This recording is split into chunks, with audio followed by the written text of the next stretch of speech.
Welcome everyone to Warrior Women in Business podcast, episode 44. I have such a special guest today. I'm really super excited for this conversation.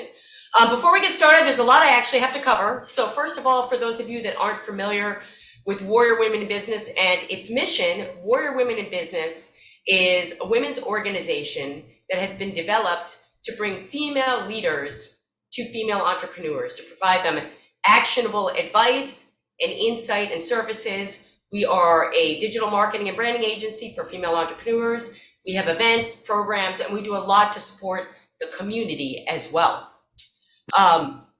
We are just coming off of a really great event in Beverly Hills. I want to thank everyone that showed up for the event. It was in July, and we had, I think, about 150 women there at Cafe Roma.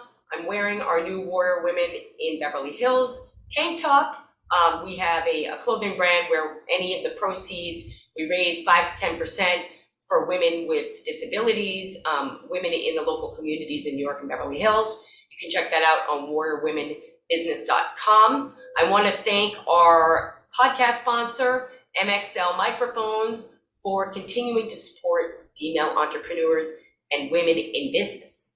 So with all that being said, I want to talk about who I am, today's guest. For those of you that don't know me, my name is Jasmine Sandler. I've been speaking and supporting women in business for about 15 years now, particularly in personal brand development and career development. And I have a true mission in helping female entrepreneurs and female in the arts grow. You can check out more on warriorwomenbusiness.com. And I had the pleasure of getting invited to an exclusive PGA Women's Clinic golf tournament that is headed by our guest today for episode 44, Jane Blalock. Jane, do you want to say hello to the audience?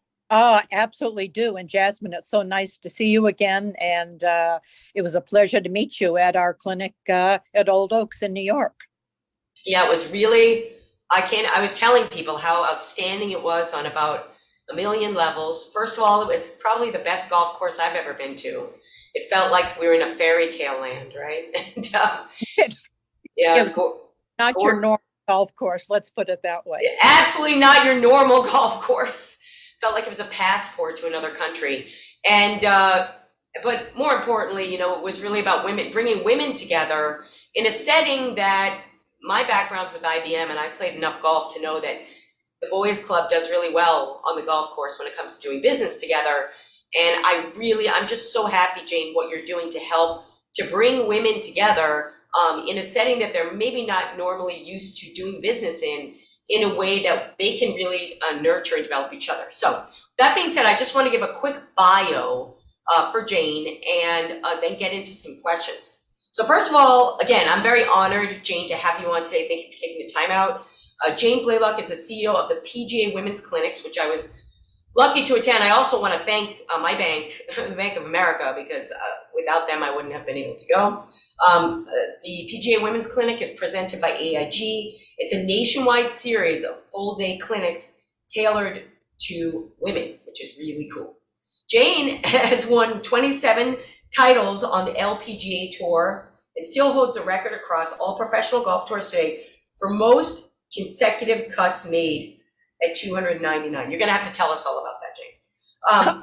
Yeah. Following her successful tour career, Jane founded a nationwide series of golf clinics in the 90s to get more executive women into the game. And what I found was interesting in my experience was there were actually women of all ages there, you know, from startup entrepreneurs to seasoned entrepreneurs to executives. So it's really nice. Today, Jane at the helm, the PGA Women's Clinic has served over 47,000 women across the country. That's amazing. Congratulations. While employing hundreds of female PGA, which I was lucky enough to have a very, very amazing coach, and I used her skills the week after. Hundreds of female PGA and LPGA certified coaches to implement the program. So I'm going to just jump right into the questions. So first of all, I'm sure I really haven't come across anybody like you, honestly, Jane. So that's why I asked you to be on the podcast. We want to know, how did you choose a career in golf and how did you commit to it? Well, it's not your typical journey into a professional sport. I was actually fortunate because in my era, there were not many opportunities for women in sports. So there was no soccer, there was no lacrosse, there was no basketball. So by default, golf became my place to go. And so when I was, Oh, there you are. We lost you on video for a minute. Thank you. This is Shane, everybody. We had some technical issues. So yeah, so go ahead. Tell us about your career in golf. oh, when I was 13, the neighborhood was full of boys, and they all went to caddy at the local golf course, and they took me with them. So that's how I learned to play golf. My parents did not play, which is very unusual for any young person picking up the game. And still, going on to high school, there was still nothing for young girls to do. So golf was my outlet, something I could, exercise. I could get outdoors. I could be with the boys, and it was just it was just really fun. And so I said, what could have been a negative with no opportunities turned into a real positive for me. So very fortunate. And then professional golf was the last thing I was planning on doing. I had won like a New Hampshire amateur. Now I realized New Hampshire is not a hotbed for golf. Our season before climate change was about 3 months. Right, and, of course. and most of the great golfers came from Texas and California and Florida, where they had, golf 12 months of the year. And so I taught high school. After college, I taught history and government. And then it was just kind of a comment my mother had made to me. She said, you're a pretty good golfer. You don't ever want to go through life ever wondering what if. So give everything a chance. So with that said, I jumped into Volkswagen Bug and drove to Florida and sought out this very well-known teacher named Bob Tosky. And he offered to give me some lessons for free. And he gave me a job picking up range balls and working in the shop. And so I decided maybe this may be more interesting than teaching. So to fast forward, I thought I'd try the professional tour for a year. Then I would go back to graduate school.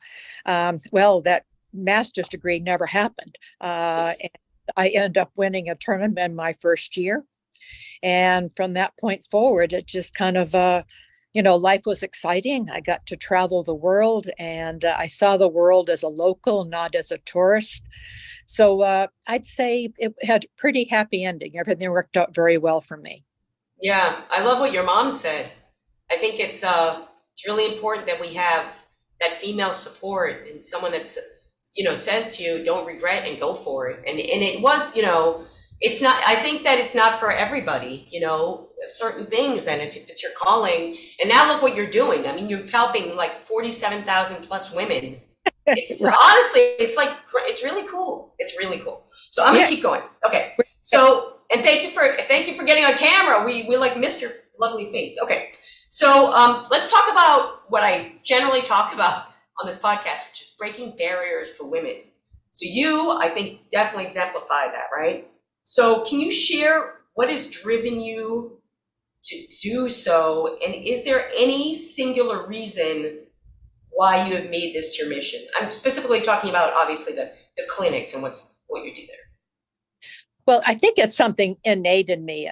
My father was a newspaper editor, and he always kind of told me that see something wrong, fix it, don't stand on the sideline. And he was just so ethical about everything. And so when I was playing professional golf, you look at the prize money the men were playing for versus the women, the television exposure. I mean, it was apples and oranges. And then as my career in golf continued, the purses narrowed a little bit. But if you want to call 7-1, 8-1 narrowing, then there you have it. Mm-hmm. Wow. So it was really beyond my golf career. I came into Boston and I worked in the financial business. for about 5 years. And I took every opportunity to play. And if it's a charity event, a corporate event, various financial conferences. And it didn't take long to figure out I was usually the only woman on the golf course. And I would ask some of the, my male counterparts, I'd say, well, where are the women? He said, they're in meetings where you can't talk. And here we are. Wow. Out here talking. And it was at the point where it was not unusual, or I didn't even notice that I was the only woman in the room at, various dinners, cocktail parties. And so I would ask the women at these, various golf events, why aren't you playing in golf? Why aren't you playing in this event? And they said, well, we're not good enough. We're not comfortable. And we don't want to be vulnerable in front of our peers. And I would just start laughing. So going back to breaking the barriers, I said, well, I have to do something about this. Going back to my father's advice, don't stand on the sideline and let something that you think is wrong happen. So I created a program back in 1990 that was going to make women more comfortable, to encourage them to join in as opposed to standing on that sideline. Wow, I love it. Yeah, so it takes someone to start that, ignite that, and that's interesting. That's interesting how much that's changed, right? Or maybe it hasn't. I don't really know. But the piece that you said about the women are in meetings where they can't talk is very interesting to me. I wonder if that's still pervasive, and if you see that, if you hear that when you're talking to women, like if you get a sense of women saying, "Oh God, like I'm so happy to be out here because I'm able to have a conversation." You know what I mean? It has changed dramatically. Yeah. And I have, and which, I wish I could say I was solely responsible for that. Well, yeah. But I'd like to think maybe we had some small part in it. But it's been fascinating seeing the difference in our clinics, the number of participants. And you made reference to it earlier, the age gap. I mean, we have those young 20s to those in the mid 60s, maybe even beyond. And so the younger generation, they're not to be deterred. They're going to say, they have seen the guys out there and I'm going to be there too. Not that you have to be like the guys, but it's more, this is an opportunity where I can meet people, where I can network, and I can do it in a quiet environment. And in Jasmine, it's just, it's a fact, the relationships that developed during a round of golf they're so solid. Once you have spent 4 to 5 hours with a person and you both hit good shots, you miss the ball. It goes in the water a million times in my case. You laugh together, you commiserate, you root each other on. It does something. And I wish I could put it in words, but just trust me, it creates a very, very special bond. Yeah, no, I agree. I agree. I've been playing golf a while, and that's why it was so refreshing. I'd never ever seen anything with women's golf and never invited to it. So it's very refreshing. Okay, I'm gonna keep going. All right, so you've had so many consecutive successes, and never mind in golf, right? In women in business, it's especially women in small business, it's difficult to have consecutive successes. And I talk to a lot of the women on my podcast, and they have different reasons why they've obtained successes. And I'm not talking about short-term wins. I'm more interested in long-term success for women that are smart, capable, talented in their specific ares. But some of them just, they'll burn out, or they don't have the support, or they don't know where to get the support. Can you talk a little bit about where do you think you could attribute your successes, your consecutive successes over time? Well, I really, thinking back, when I contemplated starting my own business, I said to myself, well, wait a minute, I don't need business experience. Yes, I had my 5 years in finance and, in some sales roles and doing research and taking exams. And so, okay, I'm not a golfer anymore. But what I realized is that okay, how did I become a successful golfer? How did I win golf tournaments? So I thought about it and I wrote some thoughts down. So how did I become a great golfer? I was disciplined. I focused. I would never give up. I set goals, and I knew it was long term. It wasn't short term, because learning to play golf is rather a long journey. I'm still working on my golf game. It's true. Right? So really is using that mindset of an athlete and always striving and always wanting to get better. And once you achieve a certain goal, once you win a tournament, you want to win another. Oh, wait a minute. No, I want to win 3. And now I want to be number 1. So you keep again, that bar just keeps getting higher and higher. And that's exactly how I approach my business. I left no stone unturned. I still don't. And it was, it's a process, and it's, okay, so I won 27 tournaments and I played in over 500. So I guess I lost a lot more than I won. Yeah. So how to deal with rejection, how to deal with failure. Yes, it's huge. You just kind of suck it up, as they say, and say, okay, I'm going to learn from that mistake. I'm going to get better. I believe in myself. I believe in what I do.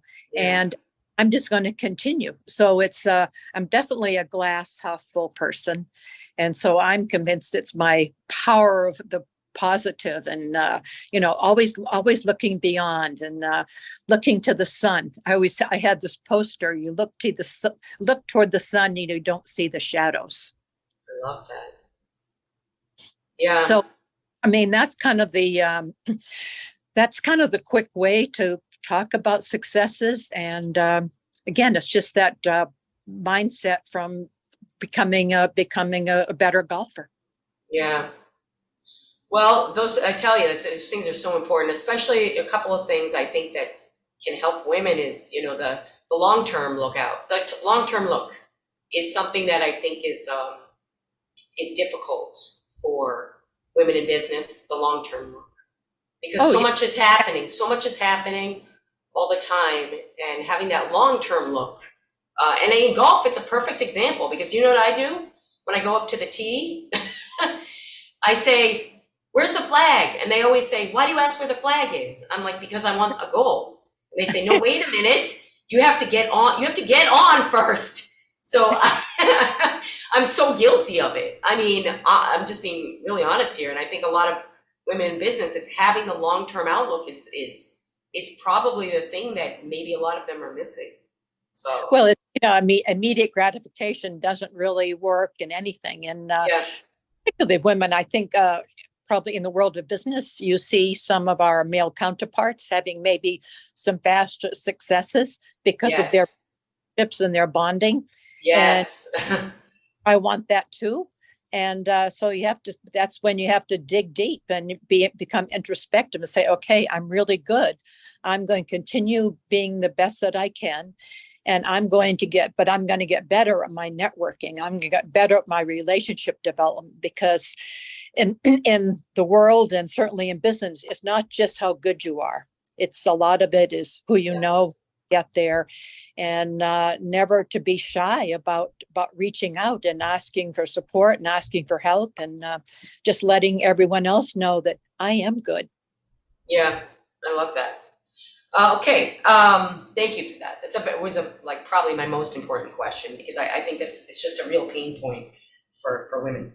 Okay, let's talk about, you touched on this a little bit, but I really want to dig more into, in women's golf versus men's golf, where does the support come in? Do you see a difference between men's golf and women's golf in terms of support, and what does that look like?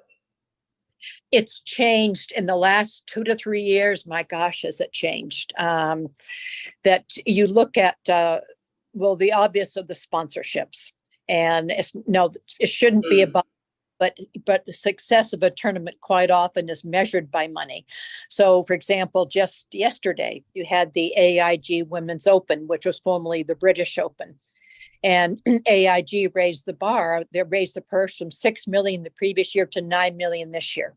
Now, you look at percentages, a huge increase. Pretty big, yeah. The U.S. Women's Open raised the purse to $11 million this year. And now, yes, the men are playing for closer to 20, but now the gap, but now you're talking 2 to 1. But more companies, you got Chevron it's the old Dinah Shore stepping up, AIG, so the USGA.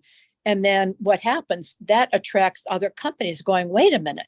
So corporate America is really stepping up, and even those with male CEOs. I think that's important because this whole movement with what women's soccer has done, WNBA is seeing successes. This move to equality is there. I mean, it's a real thing. It used to be just, talk. I can't tell you. Of course, yeah. Spoke to 10 years ago, oh, we really care about equality and diversity and inclusion. Yeah, well, show me. And they would have a division, but no one ever did anything. They'd go have lunches together and talk about it. So, and again, when I sometimes speak at our clinics, I talk about the companies that support us. They are really putting their money, where their convictions are. So I am seeing a big difference there. And also now you get the top teachers in the country, golf teachers. They're now, many of them working with the LPGA, with the women pros, along with the men pros. The training facilities on site are not quite equal, but close to it. Manufacturers, Callaway Golf, as you recall, is our sponsor. They've been fantastic.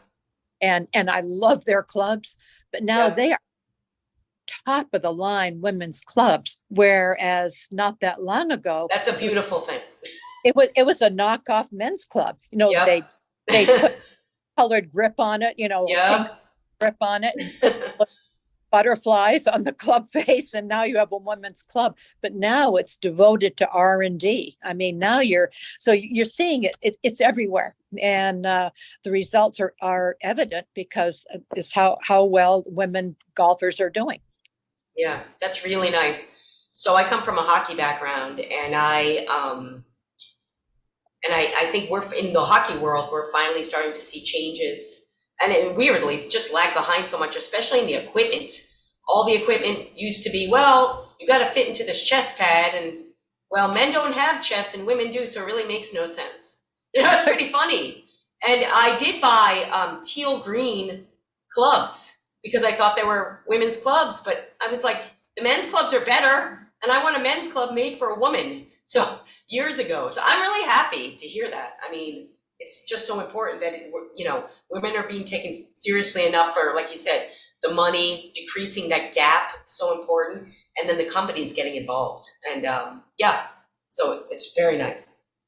And I think one more example is, our title is the, PGA Women's Clinics. Well, the PGA is, you think of that's men, right? That's right. It was funny because when I read that, I did a double take. So. But go ahead. Well, it's a PGA of America, and they are really, really trying to promote women, get more women into the game, get more women to the teaching ranks or the coaching ranks of golf. And so, they are making a real investment because they positioned us as their kind of grassroots program to grow the game for women. So now you've got a PGA organization saying this is important. That makes an enormous statement. Yeah, absolutely. It's not a stepchild. Right. I feel like with the NBA, I watch a lot of what's been going on, those movements, because I've had clients in female sports marketing, and I feel that the NBA has been trying to do that for a long time with the WNBA. And my own opinion on that is I think the NBA should own that a little bit better, the way that the PGA is doing, because I feel like it gives it this real credibility, this real, hey, we're really supporting you. And I think that's what it needs. I don't know. I watch these things, so it's very pleasant for me to see that and be involved in it too. Okay, so another question. So how pervasive is golf, do you think, for women in business? Like, you're involved with the clinics. So talk a little bit about like the average group of women or profile of women that attend the clinics, maybe repeat women, and what do they do for a living? Just so we understand who's currently going to the clinics now and where do you see it going? Yeah, no, that's a very, very good question. And we actually, I did, wasn't really a survey. I just kind of went through all of our participants and their job titles, their level. And we are getting more and more C-level women. We have a lot of EVPs and a lot of VPs. So I would say 90% of our attendees are women who are really moving up the corporate ladder and really understand the value and the importance of learning a skill like golf, again, which I don't want to be redundant, which opens up so many doors. It opens up doors, obviously the external where you meet people, but internally finding mentors. I think that's finding mentors within a company. When you can communicate on a different level or on the same level, let me say, with your male peers, even those who are above you, boy, does that make a big difference. You can talk fantasy football with them, but That's if you right. all for say, boy, did you watch that playoff at the FedEx event yesterday? And that, I mean, that helps. Now you develop these internal relationships, which are so important as far as you want to a better job. You want to have support internally, and I think that is essential. Yeah, I think I do think it's essential. You can't really develop relationships in the standard going to a bar and networking when it's very loud. I think that golf opens that up. And I love the part about mentoring, because I feel that what's interesting is, at least in my experience, and I've been playing golf a while, believe it or not, I still stink, but is you can ask questions. It's just such a nice open field. No pun intended, to be able to ask questions of others and get to know people, and people at different levels. And I feel that in golf, they are very humble, Oh, it's a non-intimidating environment. You're able to ask questions or to have conversations they would never ever have in someone's office. It's you're out, again, you're out there, you're sharing a sport together.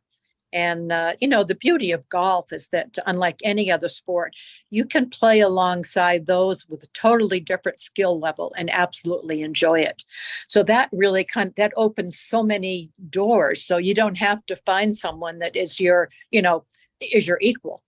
No. And men can play with women, and young people can play with older people. And again, that's one thing that makes it so very special. Yeah, I agree. I really agree. I mean, I made my biggest deal on a golf course. Yep. I mean, that was it. And I kept saying, I want to go back to golf. I want to go back to golf, because it wasn't even trying to just get to know people. And well, let me add one more thing too. I think it's important for any women in business to let others, especially as superiors in the company, know that they play golf or they want to play golf. Good point. Because they're always looking, I mean, any company, if they're involved in a charity event, they're always looking for women to participate. And the important thing is, never to say, I'm not good enough. Just get out there and do it and join in and be with people. Yeah. I mean, you don't regret it. And then you say, oh, I just took a day off to play golf, and you kind of feel good about yourself. So, because you're doing work, it's just on the golf course, and you're learning. Yeah, you're doing work. In many cases, it's more valuable than advanced degrees. Believe me, I agree with you. Okay. So I always ask my guests this question. When you hear the term warrior women in business, or warrior women, what comes to mind? I think those in battle is that, but in the battlefield, being the office, again, always striving, always having to try to get better, always trying to, I like the small victories, always trying to win something, always trying to advance. But I think we all have our battle scars, any woman and true warriors, because the battles may be as simple as convincing the other women in your office to be supportive. That's always a battle. Getting your boss to recognize you, that's a battle. Getting invited to those elite events. So it's one struggle after another. And so that's what I think about. Yeah. And it is about winning small battles, especially for women in business that are serious. So excellent. I love it. Okay. Let's talk about you as a golfer. You know, I said to Jane, can we be on the golf course for this podcast? I'm much happier that way, but we just couldn't make it happen. But anyway, so let's talk about where can people watch any tutorials of you golfing, your skills, like where can they see that, watch that, hear that? Let's talk about that a little bit. Well, we have we have a great website, and there are many. So our website is, PGA Women's Golf Clinics. And from that, we have our fabulous 4 Fridays newsletter. So you can subscribe, and 4 Fridays comes out every Friday. As I do a lot of interviews on that. It has tips, it has videos. And the PGA Women's Clinics also has an Instagram account, which has many, many tutorials. A couple from me, but from all of our finest coaches and instructors, the women. And so I think those are great. Those are all great resources. But our 4 Fridays is a fabulous newsletter. Yeah, I read it. I really liked it. It was so informative and helpful in a number of ways. And we're going to put all of this in the show notes for everyone. So thank you for mentioning this. So I have one bonus question for you because we have a couple of minutes left. Okay. So who are your female role models, golf, non-golf?